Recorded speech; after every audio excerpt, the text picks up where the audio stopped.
Investigative journalist James Ball is no stranger to bullshit. In his 2017 book, Post-Truth, How Bullshit Conquered the World, he explains how the political left and right tend to exist in an ecosystem of bullshit.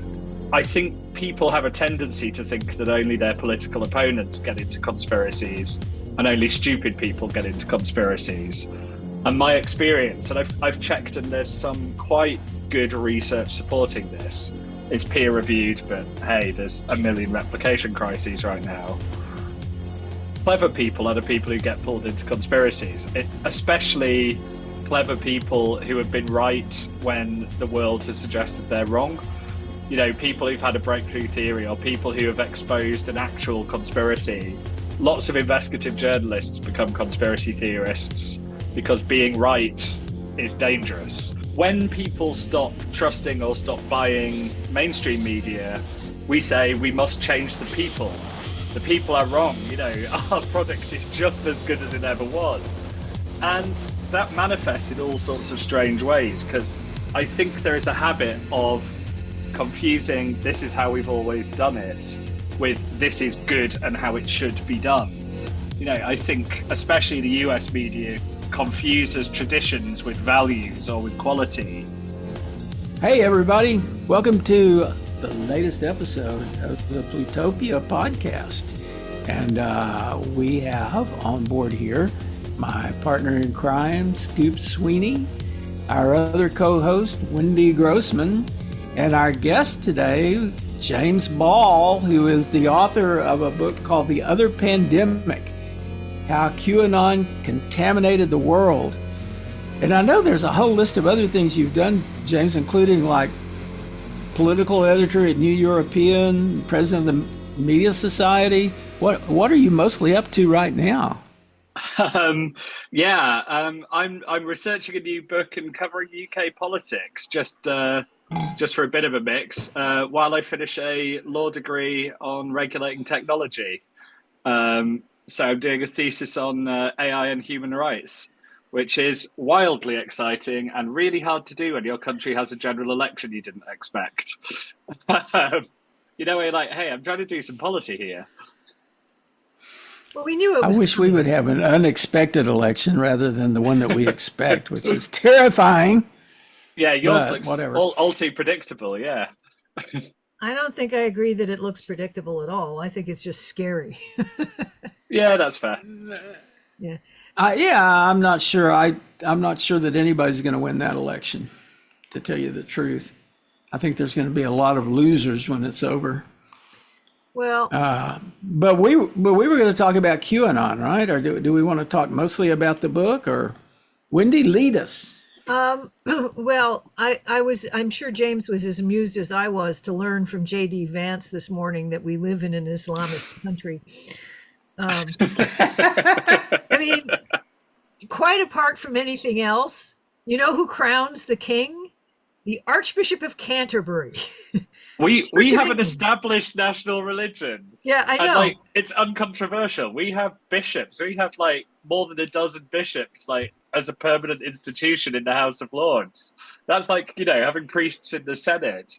We have, I mean, there is exactly one Muslim in Keir Starmer's new cabinet, and she is not an extremist. Labour has actually had a nightmare sort of with some sort of more radical Islamic independent candidates. It's this bizarre sort of a meme among the US right that London is some kind of sort of Sharia law observing sort of dystopia now, because a couple of streets in Whitechapel used to like still have some signs in Arabic or in Bangla, and like there are still pubs on those roads, like genuinely about 20 yards from the big East London mosque. You've got a really good pub. It is, you know, we have not yet become an Islamic extremist nation. Unlike America, we are technically a Christian nation. It's so mad. Yeah, and the other interesting thing was, according to The Guardian, the largest percentage of Parliament in history were sworn in affirming rather than taking a religious oath. This is the most atheist parliament in British history. Yeah, we are a Anyway, secular nation. Like basically, yes. a majority, well, a plurality of Britain. More of Britain has no religion or sort of Oh, but agnostic than is that's Christian. playing into the hands of somebody like J.D. Vance, because it's saying that actually we're dangerous heathens. Yes. Anyway, I can't remember exactly how James and I met, but we've both been journalists around the same time in the same place covering similar issues, so it was bound to happen. And uh, I, you were involved with WikiLeaks, I think around the 2010 time frame, and then Yeah. you became an investigative journalist, and now, as you say, you're doing a law degree, and you've written these books. And what I found really interesting about your story about QAnon in the other pandemic is that every online service I've ever been on, including the ones dating before the internet, always had a corner where it was okay to be a total jerk. On a system called Kicks in London here, they had a conference called Misanthrope. And basically, the people in that conference hurled insults at each other, and it was all just kind of funny and a joke. And then sometimes they would spill out into some other area and be nasty, and then it just became nasty. And so it sounds to me like, in a way, your story starts with being a teenager hanging out on 4chan for the laughs. Yeah, And it was something awful more than 4chan. I was a little bit old for 4chan, but sort of caught the start of it. But yeah, I think I'd be interested in the view of some of you guys who sort of know some of the earlier internet better than I would. But what I say in the book is that kind of a little bit of space to be nihilistic is kind of fine. It's a pressure valve. It is largely joking. People are saying things for a shock effect rather than believing them. But what I sort of talk about is there's this contagion. Most people moved on. I say in the book, I went to university and I stopped really going to any of those forums until I picked a career that meant I spent far too much time as an adult looking at them but it was work. for my It was job. work. Yes. Oh, very thorough. Gosh, I genuinely, I haven't posted anything on any of those things for more than 20 years now. But where you're like, God, I escaped these once and now I have to do this for a living. But the people who don't escape get contaminated by it. You need to do more to get the same kick. Where saying a slur might do it once, you then have to say a slur to someone from that group. You need to ruin someone else's day. And you actually start to believe what you say. You actually get bitter. You actually get very strange views about women. And the problem is the new people who come into those, if the spaces don't keep changing and you don't keep moving on, and of course, 4chan's still there, all sorts of the others are still there, you encounter those people and you're kind of impressionable and they seem to know the score and they've got a big thesis of everything and they're really good posters. The people who survive there tend to be really good at making the stuff there. And so the spirit changes. It's not necessarily the kind of anarchic joking nihilism. It's quite a bitter one. And so these communities that once actually probably were pressure valves actually become pressure cookers. And, I think you'd be very, very silly. And I hope the book doesn't suggest this, to suggest the world's evils are due to places like 4chan. But that those left behind people end up radicalizing a bigger group that I think are largely young, impressionable people who would otherwise cycle through a phase of being, sorry, I can't think of a better word than asshole, so I'll use that, but tell me if I shouldn't. But they end up not escaping that, and you end up with these really uncomfortable movements of young men. Well, you say in the book that what happens is that memes were sort of hatched in 4chan and then they were propagated through YouTube. Yeah, and I mean this is held true of everything. I mean, if there is an online thing to blame, and I don't think polarization happens because of the internet. I don't think if you had a good moderation policy, society is fixed. I think way too many people in this space talk like that. But anything that stays on 4chan is basically fine. And a lot of what breaks out from 4chan I used to was great. You know, I love Nyan Cat, I love Rick Rolling. You know, some of the fun stuff came from there. But influencers are perhaps the most cynical media outlet that's ever existed. They sort of have no claim to a higher purpose, and they have a really fake brand of authenticity which markets whatever works. And conspiracy influencers are just the most cynical edge of that. You will see people push one theory very heavily one week or for 6 months, and if that's demonetized, they're on another one the next week. Or if a new thing's taking off, they're on that. So it's part of why these conspiracy theories merge and blend into each other. You know, QAnon started being about a resistance to Hillary Clinton and became about global satanic pedophilia, and then became about lockdowns, and then became about mind control through vaccines, and some mix of all of these or some selection of these. But it's the influencers. You know, most people who believe part of QAnon have never been to 4chan or 8chan and have never seen a Q post, at least not directly. They get it through these influencers, and these influencers, set for years and years, just weren't sort of moderated on the algorithm, weren't demonetized, weren't. And I'm sure some radicalize themselves. People tend to do that. If you say something enough times, you start to convince yourself, even if you never thought you would. But it's that lot that I kind of think are the danger. There is a different kind of nihilism to YouTube influencing and TikTok influencing, where nothing's off limits. You know, if communists posts seem to work, they'll do that. If pro-Russia works, they'll do that. If saying that the world's a satanic sort of conspiracy, sure, let's do it. Yeah. Your book came out at the same time as Natalie Klein's book, Doppelganger. And I thought it was really interesting reading them, because she starts with a problem that people keep confusing her with Naomi Wolf. And they write about kind of similar things, or they sound similar when you reduce them to keywords that you put into a search engine. And so she found that when the pandemic arrived, people started confusing them even more, because Wolf, I don't know if you remember, but Wolf went on the BBC to promote her latest book around that sort of time. This was the one about saying that Britain was executing gay men.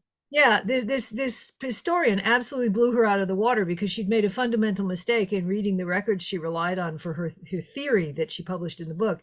And he basically told her on the air, on the BBC, that her book was entirely wrong. So Naomi Klein's theory is that Wolf, having had her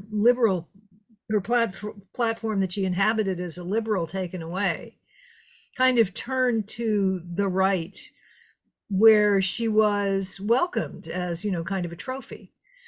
And all of a sudden she had a much bigger platform among these very unpleasant people. And she got sort of nuttier and nuttier. But in the process of telling this story, Klein goes through, she ends up looking into some of the hate and stuff online. And it struck me that you sort of were telling the story from the inside out, in that you started on 4chan and then started looking where things went from 4chan, where she started on the outside and sort of worked her way in. Yeah, I think between us, we kind of covered quite a lot of territory. It's quite funny with the sort of Naomi Klein and Naomi Wolf, because, they were both seen as feminist women of the left. They're both Jewish. They're comparable in age. Naomi Wolf was actually a colleague of mine, technically. She was a Guardian US columnist at the same time I moved to Guardian US to do Snowden. So we had an interesting bunch, in that we had Naomi Wolf, Michael Wolf, and Glenn Greenwald all at once, who have all gone to cause chaos in different ways. And I mean, what I quite like was, even before I knew Naomi Klein was working on this book, there's a bit of a sort of joking poem to help separate the two that went around, certainly in Britain. I don't know if it went in America, but it was if you're Naomi be Klein, then you be fine. But if you're Naomi be Wolf, then oof, baby, oof. I mean, the odd thing with Naomi Wolf is her scholarship has been absolutely terrible from the get go. Like her books that are fated, if you look, got the numbers wildly and completely wrong. She overstated sort of the numbers of deaths of women by a factor of 1,000. I think In the one only of book of hers I ever read was The Beauty Myth. yeah, and like that got anorexia deaths totally wrong. Like it was nowhere near the facts. And even the sort of book about the gay executions, which genuinely one Google search would have told you that that scholarship was BS. It didn't get pulped. It didn't get pulled. It still sold. She never actually had any real consequences. Yeah, But that's what I thought. but she's always been a real do your own researcher and always wanted the take that would break through. And I think COVID just sort of broke something in her where she was doing what she was always doing, but just suddenly the audience that listened to it were different. I mean, you know, but that sense with Naomi Klein of being unwillingly dragged in because you're so compelled that this woman whose life has traced your own in a lot of ways and who you've been benignly mixed up with for a decade or more suddenly becomes this toxic figure and it's associated with you. You know, she was sort of had that pull factor, whereas I sort of felt I had this push factor of, you know, a lot of the people at the core of this were people I felt I'd known a long time, either through my sort of teenage forum use or through the communities of people that you come to know through things like WikiLeaks or through things like Snowden, because you end up knowing quite a few people on the libertarian fringes, on the sort of conspiratorial side of the libertarian fringes, but also on the sort of far left fringes and conspiratorial fringes. So I sort of felt like I know these people. I need to try and explain what's driving this and where it's coming from, and then why it's spiraling out instead of staying in these corners of the internet where it's kind of contained.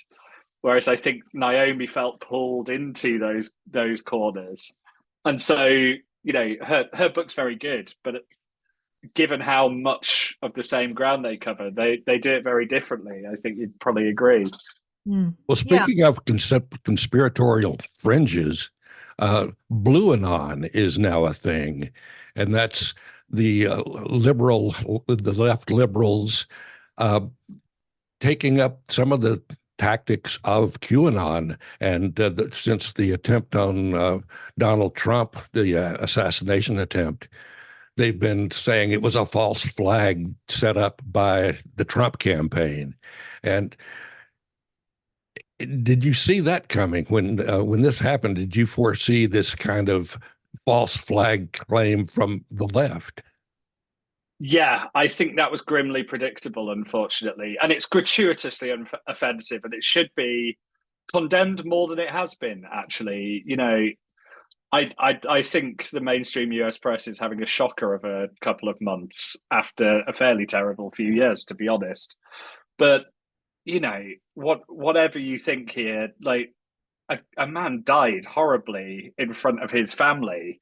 There's, I think, two other people in critical care. Like, if you thought this was gross when Alex Jones did it, you should think it's absolutely gross when it's being done here. Like, that's not saying people shouldn't question these events. You know, I think there's a lot of questions the Secret Service need to answer about how the hell something like this happens. But, you know, to start baselessly suggesting that just because Trump's injury was minor, this is a false flag is ridiculous. But I think people have a tendency to think that only their political opponents get into conspiracies and only stupid people get into conspiracies.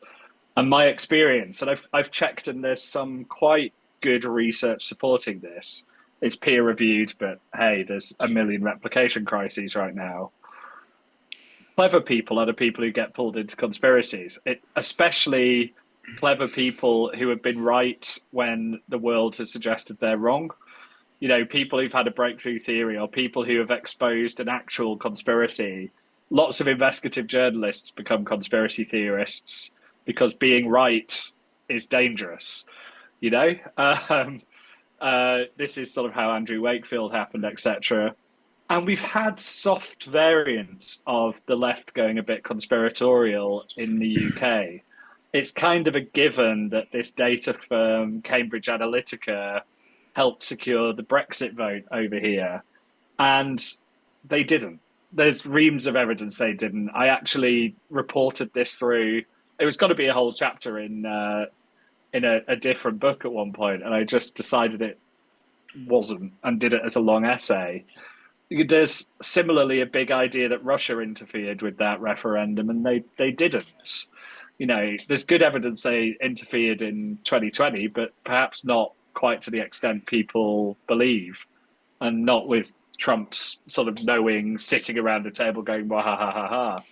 But the signs have been there. There's been the clues that when people aren't happy with what's going on, when people are animated by their enemies, when people lose their trust in institutions, they will turn to conspiracy. And you've seen the right lost their trust further and faster, but the left are really losing their trust in institutions across the world. And so night follows day. They're going to start doing this stuff. And I think you're going to see a lot more of this blue anon stuff. Well, when there's an infection, it spreads, right? And it'll spread regardless of ideology. I see people who are kind of left liberal people that I know making all kinds of outlandish claims, and it seems to be kind of snowballing. It's like they're getting a little bit crazier just as the right is getting radically crazier. Well, the science fiction writer Charlie Strauss has published this week a theory about this, which is that, you know, COVID is known to be able to cause brain damage, and that actually a lot of what's going on is explainable by the fact that lots and lots of people have had COVID and have had their brains damaged. Oh God! He's not kidding. But he's not. No, he's not kidding. He says, you know, if you look around, people are driving more angrily. They're doing all these other things, you know, and I don't, you know, it might be a factor, but I don't think it's a big factor. It's a little bit too neat, but it's a bit too cute. But I mean, look, everyone's had brain fog. I've seen people take months to recover from COVID when they've had it. So I could believe it factors, but I tend to think, you know, the world's been pretty awful. People's lives have been pretty terrible, or worse than they were, even when they're comfortable. And people tend to get ornery when that happens. And I think we're seeing a lot of that. Well, I don't think it's hard to see how media, mass media and social media are affecting people in a way that is, I mean, it's a really different scene now. You don't have a few sources of media that are somewhat aligned. You have many sources of media that are radically different, and you have some sources of media that are completely comfortable lying and spreading outlandish rumors. We really don't have a very fact-based media ecosystem anymore, I don't think. I think where we do as well, we're really, really bad at selling it. I think mainstream media is about, you know, let's say you're selling breakfast cereal and suddenly people stop buying it. And what you might do is go, well, does our marketing suck? You know, is there a new and better rival? Do people hate the taste? And like, they'll change the taste, or they'll change the marketing, or they'll do something like that. When people stop trusting or stop buying mainstream media, we say we must change the people. The people are wrong. You know, our product is just as good as it ever was. And that manifests in all sorts of strange ways, because I think there is a habit of confusing this is how we've always done it with this is good and how it should be done. You know, I think especially the US media confuses traditions with values or with quality.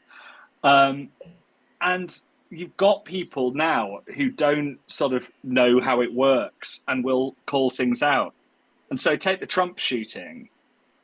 Media wants to get top of Google. They want to get a story up as fast as is possible, but they don't want to be misleading, and they don't want to be separate from the pack in case they get it wrong. You know, you see this misfire where the New Statesman and I forget, Jacobin, I think, killed Noam Chomsky off the back of a tweet and then had to resurrect him and were called out for that, rightly.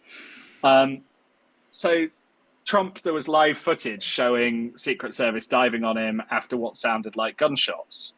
Everyone wants to get a story up because they want the Google traffic, and Google rewards you for being first. They don't want to get a story like that wrong. And so they do loud noises type stuff. And then different ones took different standards to compare. It took about 20 minutes for the slower of them to say, have gunshots in a headline. But everyone's got the rubbish first headlines, which have no news value to the public. They have no useful information in them. Everything would be better delaying. But because no one wants to explain, well, yeah, we made a shitty choice we made this stupid choice because it will get us more traffic and more revenue and we'll hit our traffic targets. You know, no one tries to explain that because it's not a good answer. And so all of these stupid media practices get called out and look bad. And because the fairly bad real explanation doesn't get offered, it looks like the media's got no answer for why were you trying to cover up that Trump was shot? I mean, they never were. It's a stupid allegation. It's meaningless. It's conspiratorial. But this is the mess that you get in. And so part of the problem is that actually people shouldn't trust the mainstream media as much as they used to. And the mainstream media should actually be trying to improve itself rather than convince the public that they're wrong and the media's right. Yeah, I'm kind of considering this sort of vacuum that we've had regarding this guy Crooks, the guy who pulled the trigger and was shot and was killed. And there was almost no information about him. You couldn't just look at his social media. I mean, he had social media, but there wasn't much there. So all sorts of theories and stories about Crooks and what his motivations were, who he was and why he was there and what his motivations were and how did he get to the roof and so forth. Pending investigation, pending actual dissemination of facts about who he was and how he got there. We're hearing all sorts of things, and it's spreading like wildfire. Conspiracies and I think that. Sorry, carry on. No, go ahead. I was saying, well, Oh, I'm sorry. I was just going to say that I think that's sort of similar to what you're talking about. People want to understand very quickly what's going on. And if they can't get facts, they'll create an understanding in their heads, right? And it's likely to be the wrong understanding. Yeah, I was just really eager to agree with you. I think you're spot on. You know, conspiracies are brilliant for filling in a vacuum. And, you know, it's rare that we have a deficit of information on a shooter. You know, usually these people have manifestos. They have, you know, you're thinking about the ethics of how much to reveal of what they posted. How much are you following their agenda, or are you? Whereas this guy, there's so little, and what we found of his social media is pretty bland. If he does have some secret social accounts, he's not mentioned them to any of his friends that have talked. He's not mentioned it to other people. And, you know, this is where I do feel sorry for proper journalists and people trying to hew to the facts. Yeah, you have to wait. Sorry, yeah. The whole rush to get the first story out has already resulted in some potential lawsuits because several individuals that had nothing to do with this were identified as the shooter online, and you know how that ends.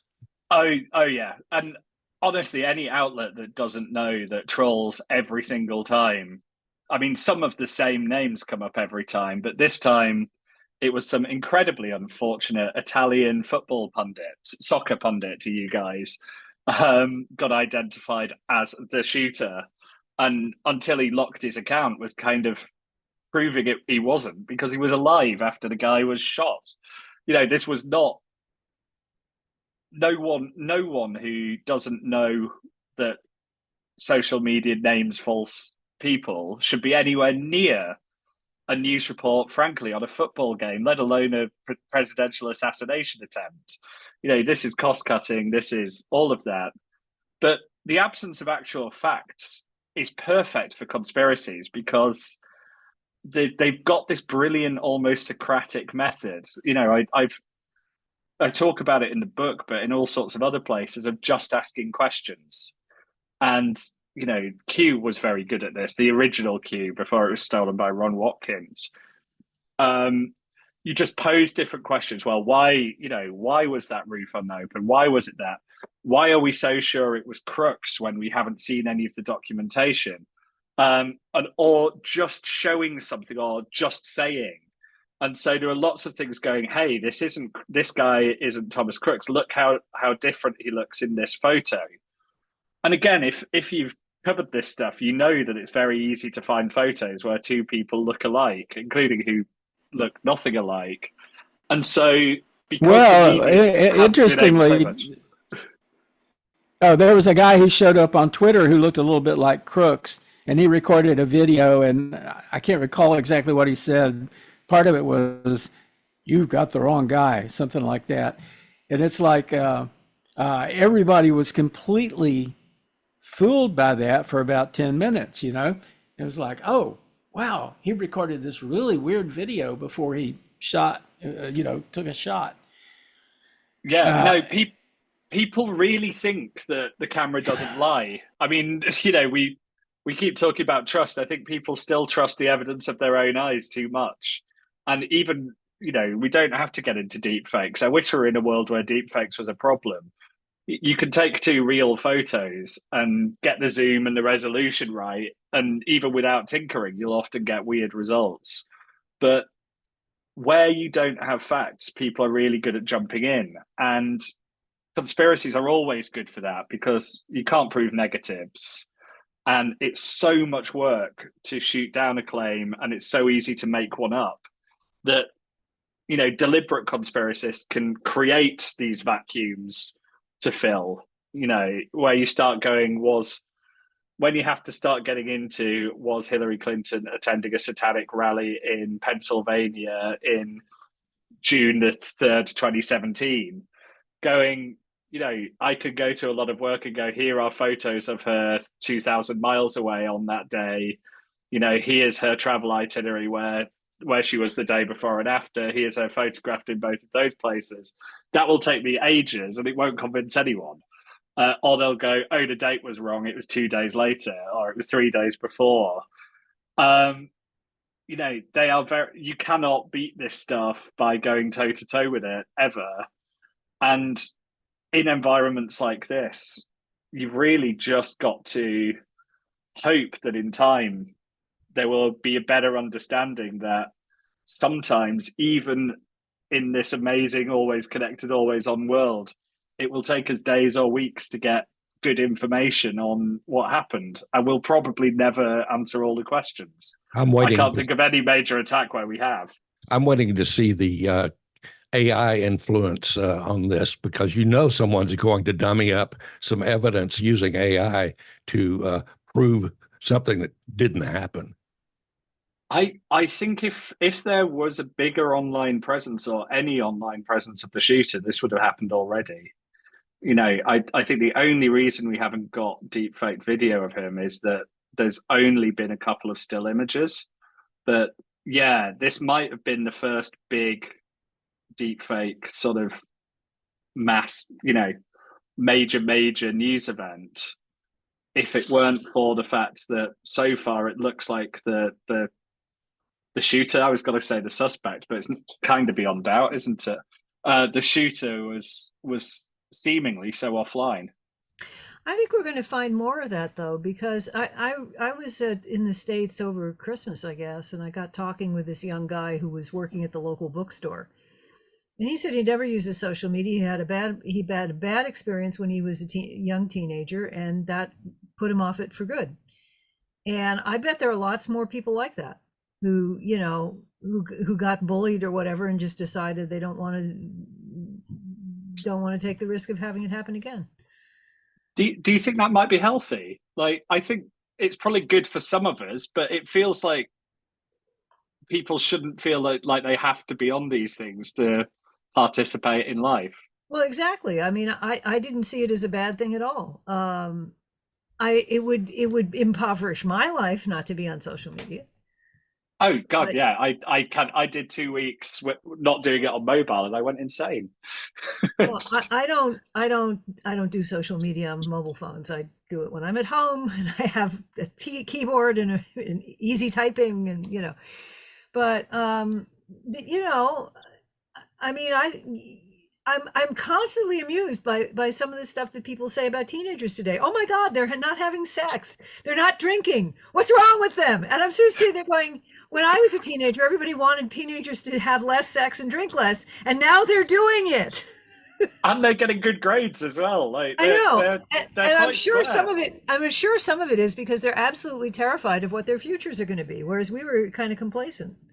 Yeah, and also there isn't that sense anymore that you get a pass for your teenage years. It sort of feels much more persistent, and culture hasn't caught up with technology. You know, because a lot of your teenage idiocy is still visible, it's kind of, we sort of treat it as if it's significant, whereas everyone shrugged off because you'd only have second or third hand rumors or really no proof of it. People could very easily dismiss it. And I've always hoped in about 20 years, because everyone's nonsense will have been online for decades. I think we'll get back to forgiving and just going, well, look, people are young. But at the same time, I changed my online name by chance. When I was about 15, I changed my online name. I've always been quite glad of that. So my 14 and 15-year-old idiocy, no one's going to find. I mean, I doubt any of it's still online, and I don't think there's anything that bad. But I've had a persistent online identity since I was 15. You know, yeah. That's, I mean, a lot. There was a generation where parents sort of told kids, you know, be careful, you know, how you're photographed and so forth. And then there's a generation of kids who basically police themselves, and sort of they would have. I keep hearing that, you know, they'd have parties where the agreement was no pictures, and you know, and I think a lot of these kids have grown up sort of seeing, you know, privacy issues, and I think they protect each other. A lot of them. It's the same with online literacy, though. You hear everyone say, "Oh, we need online literacy in schools," and I think there are questions around bits of radicalization, etc. But in terms of sort of managing privacy settings, managing online, managing all sorts of stuff, I think a lot of sort of Gen Z or Gen Alpha, as some of them might be now, could probably teach their teachers stuff. You see. I think you have to take this stuff quite seriously and look at it. But actually, in terms of looking at who spreads misinformation or who falls for scams, etc., you're looking much more at, particularly over 60s, but certainly groups 40 to 60 as well. You know, this is not a set of groups who know a lot and must impart their wisdom onto the kids. It's wider than just the sort of people coming through now. I think of it this way, that the over 60s has kind of two groups. One is the group that really doesn't understand very much about technology, but the other is the group who invented it. Yes. And you know, I have forever been very impatient with the characterization of young people as digital natives. The digital natives are the people who understand what's happening when you transfer a file over the web. They're the people who, you know, could operate the internet using a text interface if they had to, you know. But then but I think younger people who've grown up with mobile phones really don't have, there's sort of less, and as you go down the age groups, there's more and more facility with using the internet and with like using a search engine and knowing what app and so forth. But there's less and less understanding what a computer is doing.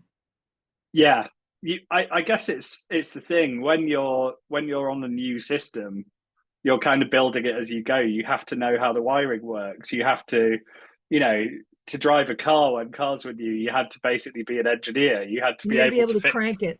Yeah, but also, the belt would go or all sorts. If you couldn't fix your own car, you couldn't drive it. And Right. like that was, I mean, that was still. I grew up like I had Sinclair QLs as my first computers, and then BBC Micros and all of this. MS DOS was fancy. Like I remember You as being probably had to, excited. and I bet you had to learn modem commands too. Oh yeah, oh yeah. And like it is a sign of how far it's advanced that now no one thinks about what's under the hood. Right. But yeah, you're right. It's a very different set. It's just I think, for that age group, you've either got a kind of amazing level of technical literacy, but that's probably 5 to 10% of people, or, an ability to use it, but perhaps not some of the cultural or cognitive protections that people who've grown up with it more have. Well, I do think a lot of older people are pretty smart at spotting scams that because they've been around scams for a long time. And so, if it's a familiar scam, I think they're quite good at it. It's maybe the unfamiliarity of some of them, like some of the, the fake phone call that sounds just like your grandchild and so forth. But Yeah. it's really interesting. Like I play tennis at a local club, and some of the older tennis players, it's really interesting. I mean, I have one friend who's convinced she really doesn't understand technology, but she's really stubborn. And when she's decided she wants to make something work, she does. And I really admire that. Whereas one of the other people who plays at the club, when he needs to delete, when he's running out of disk space, he calls his son to come around and delete files for him. So my mom in theory is like this. Although she set up and networked a new laser printer the other day, which I'd said I was going to come up at the weekend to do. So again, when she decides that she decided she really wanted to print something, and so just got all of this done, and I was genuinely amazed. I think there is a bit of a. I think like generalizations about any age group don't Uh, tend to work, but I I think have become very fond of saying that people don't, by the time you're old enough to realize what a big deal ageism is, you're old enough that nobody's listening to you anymore. But I will tell you need you, to get someone under 30 to say that. but That's great. I will tell you that I get very, very annoyed with the number of geeks who talk about my mother or my grandmother as the archetypal clueless user. In my experience, the least knowledge, the least capable users tend to be older men because they never learned to type. They had secretaries who did everything for them. And you give them some of them, and I mean, not obviously not everybody, but I mean, one of the other people, my tennis player, invented something that's in every hard disk drive, so they vary a Oh, lot. nice. But the least capable users I've known have tended to be older men. I can that makes perfect sense to me. Yeah. I think sort of what I was trying to get at is there's a bit of a tendency when you talk about conspiracies, when you talk about misinformation, when you talk about online safeguarding, there's this habit of rushing to assuming that the problem and the solutions lie with young people, whether that's teenagers or whether that's people in their 20s. And I think it's a lot broader across society. One of the things I wrote about QAnon was it's one of the first sort of movements that could get an 18-year-old sort of boy who's getting interested in martial arts and men's rights Mm-hmm. sort of pulled in, and also get his yoga going alternative medicine mother. And I think when you focus on one end of the age spectrum, you miss the causes. You turn it into a parenting issue or a protect children online issue. which people like debating because it's very familiar, and you stop actually looking at the problem as it is.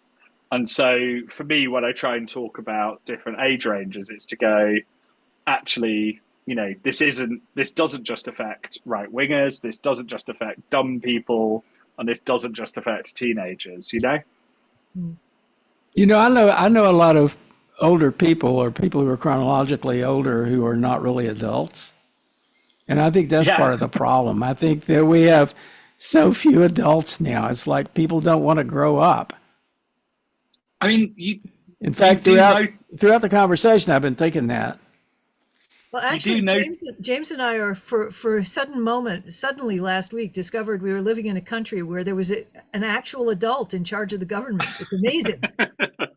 It's been completely novel after 14 years, but yeah, it's also weirdly he looks younger now. He's prime minister. It's a bit unnerving. I think he's just so relieved that he got it all happened the way he wanted it to. Yeah, and I think he's a lot of the tension is gone because he's not having to get up every day and worry about it. He wanted to govern more than he wanted to win, but yeah, I think you do sort of notice that a lot of people say one thing and act completely differently, and if you shoot down conspiracies and conspiracy theories, you really, really notice that people who will cheer you on and say, this is proper journalism, this is how it should be done, when you're going at a conspiracy they don't like, the second you turn it to one that someone they like or a cause that they're sympathetic with. And of course, by saying, on the Brexit one, by saying actually Russia really wasn't anything to do with this, or this, secret weird Facebook data harvesting didn't change the referendum result, you're not going, therefore Brexit was the right decision, or therefore it was good, or anything. You're just going, this is true, this isn't true, this is a conspiracy, this isn't, or here's what actually happened. But the people who say they like the tactics and like the approach and like quality information, they so often don't. They want to be told that their enemies are conspiratorial idiots, but also that the plots they believe are real. And so a lot of this, you sort of end up watching it and you're sort of like, a lot of politics and a lot of online discourse has turned into cheering on your own side and booing the other. Politics as fandom is not my concept. There's several other good writers on this, but there is something to it. And it does mean that you can use the same approach and the same people will cheer you or condemn you for it, depending what you're aiming it at. Yeah. I would like to condemn the people that are already publishing things comparing the Trump assassination attempt with the JFK assassination. It's like, that is apples and oranges for sure. Yeah. I was going to say that isn't part of this because people become very tribal. Like I have one friend who, if you talk to him about any kind of injustice, he reacts like a Democrat. If you talk to him about any kind of racial issues or, he reacts like a Democrat, but he identifies as a libertarian. He votes libertarian. This is an American, by the way, in a swing state, which makes it really hard. And he sort of behaves as though voting libertarian is somehow encoded in his DNA. And I don't understand why somebody wouldn't, instead of saying I am this, why they wouldn't say I vote this. Then it's something they do, and they can change what they do for a year because there's a good reason. But somehow, if they think it's what they are, they think somehow fundamentally they are a labor voter or a conservative voter or a libertarian voter, then it's not changeable. And I find that so weird. I totally get you on this. And it's something I've wanted to do an essay on for a while, because I do think we're pack animals. We are tribal and we do pick our own, whether that's Taylor Swift or whether it's a football team or whether it's whatever. And it politics, it runs deep for a lot of people. But I think reflexively, good journalists, especially good investigative journalists, are not pack animals. You reflexively sort of, if you see a crowd running one way, you're kind of like, well, why are they running that way? Is that the right way? Who's told them to run that way? Is that? And so you're almost never part of the pack. You're almost never part of the tribe. And I think often you're quite pleased with that. You don't. I think all of this applies to me. But it means that you're constantly sort of writing about a phenomenon that you don't really experience in the same way as most people.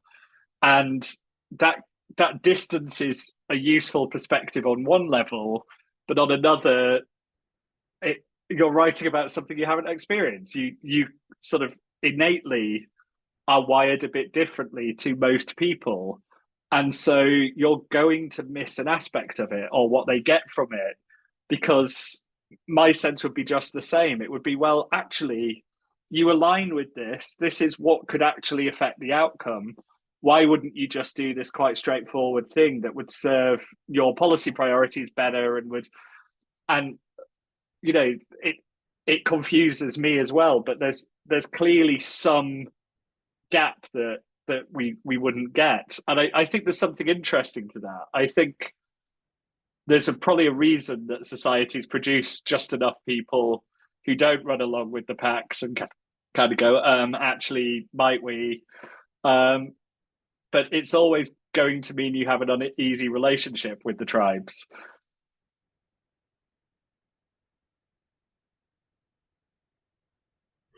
One of the things that I found interesting in this book, as opposed, and I think I told you this earlier, is I think it was Post-Truth, this one, where you were talking about, you were talking about the loss of, the subtitle is How Bullshit Conquered the World. So you were talking about the promulgation of nonsense, really.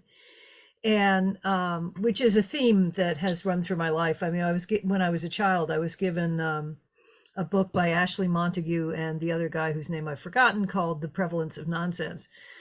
So this skepticism goes back a long way. But anyway, I remember reading the book and thinking that you, like a lot of people at the time, were really focused on misinformation being promulgated as if it were a journalism problem, and your answer was fact checking, and a lot of people's answers was fact checking. And I kept sitting there and I actually wrote in my review of the book that it struck me as a problem more akin to cybersecurity, where you needed a lot of different disciplines to tackle it. You need economics, you need psychology, you need I don't know, finance, labor relations, all kinds of things to understand, because it's such a multifaceted problem.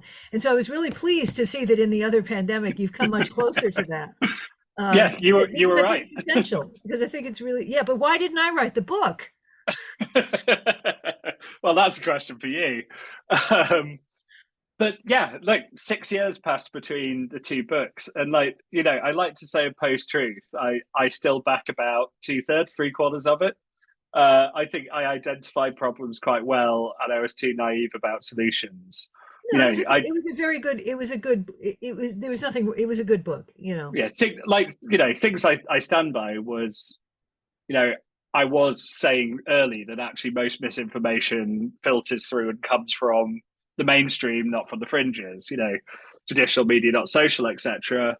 But it took another 6 years of being battered by the world and of events to see, I thought I was saying it needed several levers in Post-Truth. And actually, exactly as you say, I was looking at too narrow a spectrum. And one of the big things, as you write books on this area, you get invited to various task forces from various people and to put views forward to ministers or to officials or whatever else. And they really, really want you to be able to say, there's a switch or a moderate button. And if you just get big tech to turn the moderation dial to the sweet spot, it'll be okay. And what they've tended to dislike is, one of the things I've said for a long while is, actually look at the economics behind it. The UK real wages are still not quite at 2006 levels. So we've got 18 years without a pay rise. People in good jobs can't get houses. People are looking at how society is supposed to work and how it's supposed to deliver, and it doesn't. And when it used to work like that and now it doesn't, people need someone to blame. They need to see a reason why. And so part of it is, can you fix the actual societal problems? And that's a lot harder. Can you reform your institutions so that they are more trustworthy in a different era? And once you start going, yeah, actually, trust is hard. Trust is about the fabric of society and the reality of conditions in it, not just about whether someone sees a bad tweet or not, or whether an algorithm is curated with a left-wing bias or a right-wing one. It's not the answer these task forces want, because they usually have no budget. But, I think my thinking has evolved a lot on it. And I mean, to the point where, perhaps it was a mistake to use the title The Other Pandemic, when the last thing anyone wants to think about is pandemics post-COVID. But the way a lot of these things spread and the way a lot of this happens is like a disease, is like contagion. And thinking of it just in this neat little media studies framework was limiting. And you did call this out earlier than I did, and credit to you for it. Yeah, but nobody read it, so that's all right. What's the vaccine? How do you vaccinate against this? I mean, partly you actually do have to. I think conspiracies tend to be symptom more than they are cause. I don't think if you suddenly sort of stopped conspiracy theories, society would be less polarized. I think when you see them on the rise, it's a sign that people have a disconnect from the mainstream. It's either not delivering for them or it's not convincing people it's delivering for them. And so, partly you have to try and improve the actual circumstances. But, I think the media and the politicians have to move rather than just asking the voters to come back to where they used to be. I think we have to learn new ways to communicate. I think we have to sort of do things like that. I tend to lean towards lots of small interventions rather than one big one. I do sort of say stuff like looking at, the point to me, I talk a little bit about viral reservoirs, this idea that when you've got rainforests, etc., you've got loads of undiscovered, potentially deadly viruses in bats or in other small mammals there, because hardly anyone ever goes in or out. It's kind of fine. And then you start deforesting and building settlements, you get contamination, it escapes the reservoir. If you think that 4chan or 8chan and their ilk are the viral reservoirs, what's going in and spreading it to the rest of us? It's the YouTube influencers. So can you be more savvy on changing their incentives? Can you have stricter monetization policies so that you don't stop people doing a video questioning a political act or questioning the safety of 5G or whatever, but you try and reduce the financial incentive to do it? You try and sort of play with little things like that. In the digital space, I think some of that could actually be quite constructive and quite helpful. How you get X or TikTok to play with that's probably tricky. Of course, then you need Google's assistance for that. Yeah. And tech is less monolithic now, which is probably good, but it means you're not going to be able to get Google, Meta, and X and TikTok all in a room to agree a unified moderation policy. No. It probably wasn't healthy that you could until 4 years ago or until 3 years ago, but that option's going now. The one problem I have with the health analogy is that nobody is going to argue that getting shingles is good for you. Nobody's going to argue that getting measles is good for you. We're pretty clear on what a bad pathogen is. It's much harder with misinformation because one person's misinformation is another person's truth.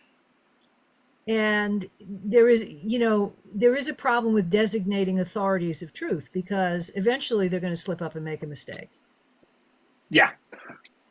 Yeah, I tend to hate any kite mark schemes or anything that goes, this is a high quality media outlet and this is a low one. And it seems like it's suited to media outlets and not suited to news consumers. And I think there is a habit of doing that. But yeah, it's an analogy. Every analogy can only get you so far. And I could be playful and sort of look at lots of things that until quite recently were seen as negative conditions, ADHD, autism, etc., are now sort of championed as identities. You might say that there is something going on in what used to be the health debate, but I'm saying it could be said. I'm not really intending to wade into it, that's a whole load of debate of its own. But yeah, I think there's a lot of times, look at addiction. An addict may be perfectly happy in the moment, and it's the people around that see the impacts. There's lots of ways to stretch and tear this, because they're complicated issues. They're about people interacting with each other and interacting with the world, and so it's always got to be messy. I feel like we have kind of a cliffhanger here, because I can think of a lot more that I want to say or discuss, but we are at the end of the hour. So we hope you'll come back and join us another time. I've really enjoyed speaking with you all. Thanks for having me. You can stay in touch with Plutopia at plutopia.io. On Facebook, look for @Plutopia News. On Twitter, it's @Plutopia. This is the Plutopia News Network, 20 minutes into the future.